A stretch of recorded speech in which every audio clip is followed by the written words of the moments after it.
Hello बच्चों, good morning to all of you and welcome to our online classes for economics. आज हमारा economics में chapter 8 हमारा विषय है। टॉपिक का नाम है हमारा चैप्टर 8 लागत की धारणाएं एवं इसके प्रकार, कॉन्सेप्ट ऑफ कॉस्ट। इस चैप्टर की ये हमारी फर्स्ट वीडियो है। तो आज से हम अपना नया चैप्टर कॉन्सेप्ट ऑफ कॉस्ट शुरू कर रहे हैं। तो कंसेप्ट ऑफ कॉस्ट यानी कि कॉस्ट लागत क्या है, सबसे पहले यही समझते हैं, फिर हम इसके प्रकार समझेंगे। तो लागत क्या है? लागत कोई भी फर्म होती है या कोई भी जब हम उत्पादन का कार्य करते हैं तो जब वो वस्तुओं का उत्पादन करती है तो उसे कई प्रकार के खर्चे करने पड़ते हैं। ये खर्चे वो उत्पादन के साधनों के ऊपर करती है। हमारे साधन क्या है सबको पता है, वो उत्पादन के 4 साधन है, भूमि, पूंजी, श्रम और उद्यम। तो उन साधनों के ऊपर कच्चा माल खरीदने के लिए और मध्यवर्ती वस्तुएं खरीदने के लिए, मध्यवर्ती वस्तुएं यानी कि बीच में कई प्रकार के हमारे खर्च आते हैं। तो एक तरह से कच्चा माल ही होता है मध्यवर्ती वस्तुएं भी। तो इन सभी के ऊपर जो हमें सभी खर्च करने पड़ेंगे वो क्या है, हमारी लागत है। तो लागत क्या है? कोई भी उत्पादन का काम शुरू करने के लिए जो उत्पादन का काम शुरू कर रही है उस फर्म के द्वारा कई प्रकार के खर्चे किए जाते हैं, जैसे उत्पादन के साधनों के ऊपर, कच्चा माल खरीदने के लिए, मध्यवर्ती वस्तुएं के खरीदने के लिए। तो ये सभी खर्चे ही क्या है, हमारी लागत है, हमारी कॉस्ट है। अब ये जो कॉस्ट है इसे हम उत्पादन कॉस्ट या उत्पादन लागत कहते हैं। ये कई प्रकार की होती है, तो हम उन्हें आज अलग अलग पढ़ेंगे कितने प्रकार की होती है। सबसे पहले नंबर पर होती है वास्तविक लागत। नंबर 2 पर पढ़ेंगे हम अवसर लागत। अवसर लागत को हम पहले अपने चैप्टर्स में कर चुके हैं। फिर पढ़ेंगे हम मौद्रिक लागत, स्पष्ट लागत और निहित लागत। तो इन लागतों को अलग अलग जो भी हैं इनको हम पढ़ते हैं।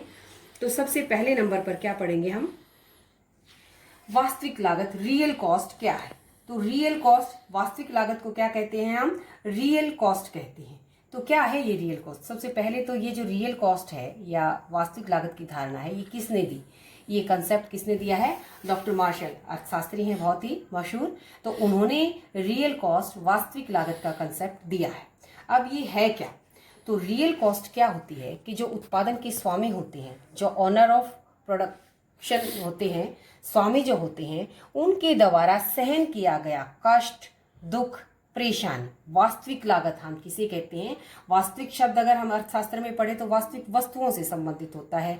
तो यहाँ पर भी ये वास्तव में जो उत्पादन के स्वामी हैं उन्होंने जो दुख, दर्द, परेशानी सहन किए हैं किसी भी वस्तु का उत्पादन करने में, उसके लिए रियल कॉस्ट, वास्तविक लागत शब्द का प्रयोग किया गया है। जैसे इसे एग्जाम्पल से समझते हैं, जैसे मान लिया एक कुम्हार ने मटका बनाया है।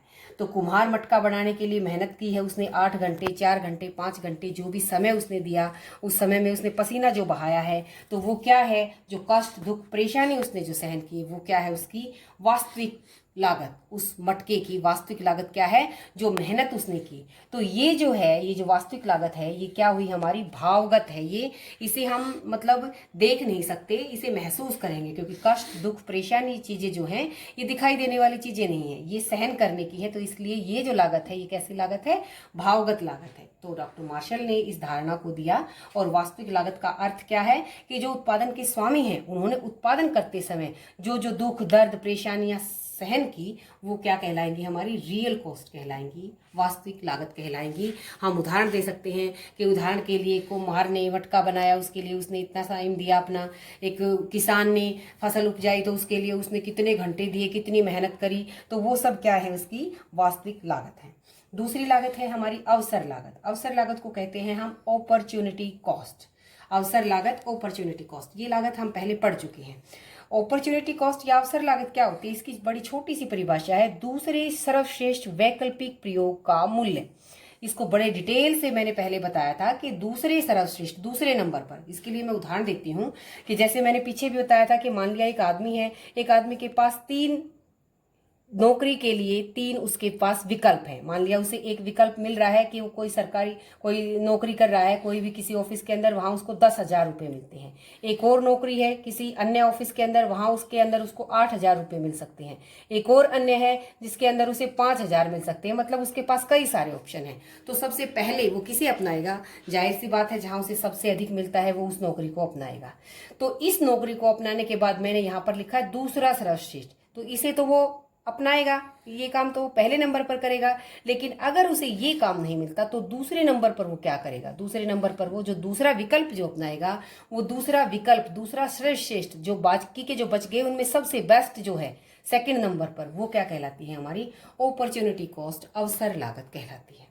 तो अवसर लागत क्या हुई, दूसरे सर्वश्रेष्ठ जो भी विकल्प है हमारे पास, दूसरे नंबर पर जो भी सबसे अच्छा बेस्ट विकल्प है, उसका मूल्य क्या कहलाएगा, हमारी अपॉर्चुनिटी कॉस्ट, अवसर लागत कहलाएगा। तो इसकी परिभाषा देते टाइम हम ऐसा उदाहरण दे सकते हैं कि उदाहरण के लिए एक व्यक्ति के पास 3, 4 जो भी विकल्प हैं हम लिखेंगे, उनमें से पहले नंबर पर तो वो सबसे अच्छे को अपनाएगा, लेकिन दूसरे नंबर पर जिसको भी वो अपनाएगा वो क्या होगी, अपॉर्चुनिटी कॉस्ट होगी, अवसर लागत होगी।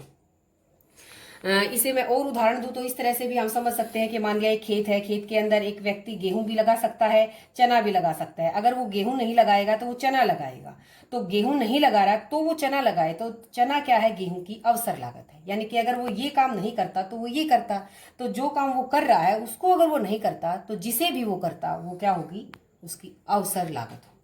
तीसरे नंबर पर हमारी लागत आती है, तीसरे नंबर पर मैं पहले ये बता रही हूँ स्पष्ट लागत। यहाँ पर मैंने 4 नंबर लिखा है, तो ये 4 नंबर पर ये है एक्सप्लिसिट, बोलते हैं हम इसको स्पष्ट लागतें, एक्सप्लिसिट कॉस्ट। कौन सी होती है ये लागतें, स्पष्ट लागतें किसे कहते हैं, वे सभी लागतें। स्पष्ट शब्द का अर्थ है कि जो साफ हो, जाहिर हो, सीधी सी दिख रही हो, सीधे सीधे, तो वे सभी खर्च जो दूसरों को किए जाते हैं, अपने को नहीं दूसरों को किए जाते हैं, वो खर्चे जो हम कैश रूप में जो दूसरों को देते हैं, खर्च करते हैं।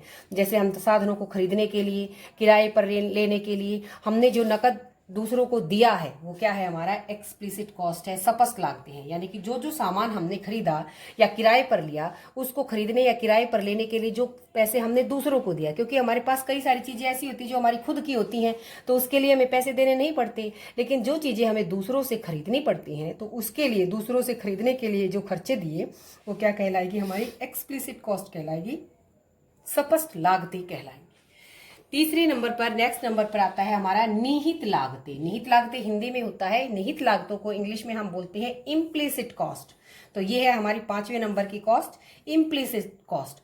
स्पष्ट लागतें एक्सप्लिसिट, निहित लागतें इम्प्लिसिट। निहित यानी कि उसके अंदर ही निहित है, शाब्दिक अर्थ अगर हम निहित का देखें तो। इम्प्लिसिट कॉस्ट क्या होती है, यहाँ मैंने ऊपर लिखा जो दूसरों को दिया, लेकिन कुछ साधन हमारे अपने होते हैं जिसके लिए हमें दूसरों को देना नहीं पड़ता। मान लिया हम किसी हमारे पास कमरा खाली है, उस कमरे के अंदर हम कोई भी अपनी कॉफी बनाने का काम या आइसक्रीम बनाने का या कोई भी काम हम शुरू करते हैं, तो जगह हमारी अपनी है, तो हमें उस जगह का किराया नहीं देना पड़ा, तो क्योंकि वो जगह हमारी अपनी थी, तो वो क्या कहलाई, उद्यमी के जो अपने साधन हैं, तो उन साधनों की अवसर लागत। यानी कि अगर जो कमरा हमारे पास खाली पड़ा है जिसमें हमने काम का अपना शुरू कर दिया, तो हमें उसका किराया देना नहीं पड़ा। लेकिन अगर वही कमरा हम किसी और को देते तो हमें उससे आमदनी होती, तो अपना स्वयं का जो साधन उसकी अवसर लागत। यानी कि मान लिया मैंने अपने कमरे के अंदर कोई काम शुरू कर लिया, तो अगर मैं ये कमरा किसी और को देती तो मुझे इसका जो किराया मिलता, वो किराया क्या है, उसकी अवसर लागत। अगर मैं उसमें अपना काम शुरू नहीं करती तो किराए पर देती, तो जो भी किराया मुझे मिलता वो क्या हो गई, मेरी इम्प्लिसिट कॉस्ट हो गई, निहित लागत हो गई। क्योंकि वो साधन अगर मैं अपने काम में ना लेती तो मैं किसी दूसरे को देती, और दूसरे को देती तो उससे मेरे को आमदनी होती, तो वो जो पैसे हैं, वो जो अवसर लागत है, वो क्या कहलाएगी, इम्प्लिसिट कॉस्ट। इसे मैं और भी एक उदाहरण देकर बताऊं तो कैसे, जैसे मान लिया हमारे पास कुछ पैसे हैं, मान लिया मैंने कोई भी काम शुरू किया, मैंने 1 लाख रुपए से कोई काम शुरू कर दिया, तो इस 1 लाख रुपए से अगर मैं अपना काम शुरू ना करती तो मैं इसे ब्याज पर दे सकती थी, और ब्याज पर दे सकती थी तो इससे मेरे को जो ब्याज मिलता वो क्या होती, इसकी अवसर लागत हुई। तो मैंने अपने उस ब्याज को छोड़ा है, और उस ब्याज को छोड़कर मैंने उसे अपने किसी काम में लगाया है, तो जो वो ब्याज है वो क्या है, अवसर लागत है, वो निहित लागत है। मैंने उसका त्याग किया है और तब मैंने कोई दूसरा कार्य शुरू किया है, तो उसे हम क्या कहते हैं, उसे कहेंगे हम इम्प्लिसिट कॉस्ट या निहित लागत। इसके बाद जो ये तीसरे नंबर की लागत आती है, मौद्रिक लागत। इसे आप मैं पढ़ रही हूँ 3 नंबर में, इसको यहाँ पर दे रही हूँ, लास्ट में पढ़ रहे हैं हम इसे। मौद्रिक लागतों को मनी कॉस्ट बोलते हैं, मनी कॉस्ट। तो क्या होती है मनी कॉस्ट, किसी वस्तु का उत्पादन करने के लिए या उसकी बिक्री करने के लिए जो मुद्रा के रूप में मनी कॉस्ट है, तो मुद्रा के रूप में, पैसे के रूप में, जैसे ऊपर हमारे दुख कष्ट परेशानी आई जो कि भावगत थे, जिसे हम पैसे में माप ही नहीं सकते थे, कुछ हमारे स्वयं के साधन थे, कुछ हमने दूसरों को दिए, तो जो मुद्रा के रूप में हमने जो खर्च किया वो खर्च क्या कहलाएगा हमारा, मनी कॉस्ट। पैसे जिसके लिए हमने नकद दिया है तो वो सारे खर्च जो हमने नकद दिए हैं वो क्या कहलाएगा, हमारे मौद्रिक लागत कहलाएगी। अब जो ये मौद्रिक लागत है, जो नकद रूप में हमने कैश रूप में दूसरों खर्च की है, ये 3 प्रकार की होती है, कुल लागत, औसत लागत और सीमांत लागत। यहाँ ऊपर भी मैंने इसके देखिए यहाँ पर बना रखे हैं मौद्रिक लागत के 3 पार्ट्स, कुल, सीमांत और औसत। कुल को हम टीसी बोलेंगे, टोटल कॉस्ट। सीमांत को बोलेंगे हम एमसी, मार्जिनल कॉस्ट। और औसत लागत को बोलेंगे हम एसी, एवरेज कॉस्ट। तो इनके बारे में डिटेल से पढ़ेंगे हम अपनी नेक्स्ट वीडियो के अंदर पढ़ेंगे हम टीसी, एमसी एंड एसी। इनके आपस में रिलेशंस क्या हैं, इनके आकार कैसे होते हैं, आपस में संबंध इनमें कैसा होता है, तो ये हम एक एक करके डिटेल से इन्हें हम अपनी नेक्स्ट वीडियो में पढ़ेंगे। आज हमने कंसेप्ट ऑफ जो कॉस्ट था उसके प्रकार क्या थे, वास्तविक लागत, अवसर लागत, मौद्रिक लागत, स्पष्ट और निहित लागत, इनके बारे में डिटेल से पढ़ा, इनकी परिभाषा पढ़ी, इनके उदाहरण पढ़े। तो ये सारा काम आपको नोटबुक में करना है, लिखना है, लर्न करना है। तो आज के लिए इतना ही। नेक्स्ट वीडियो में हम अपना अगला टॉपिक लेकर फिर से आपके सामने मैं हाजिर होंगी। तब तक के लिए आप सभी का धन्यवाद।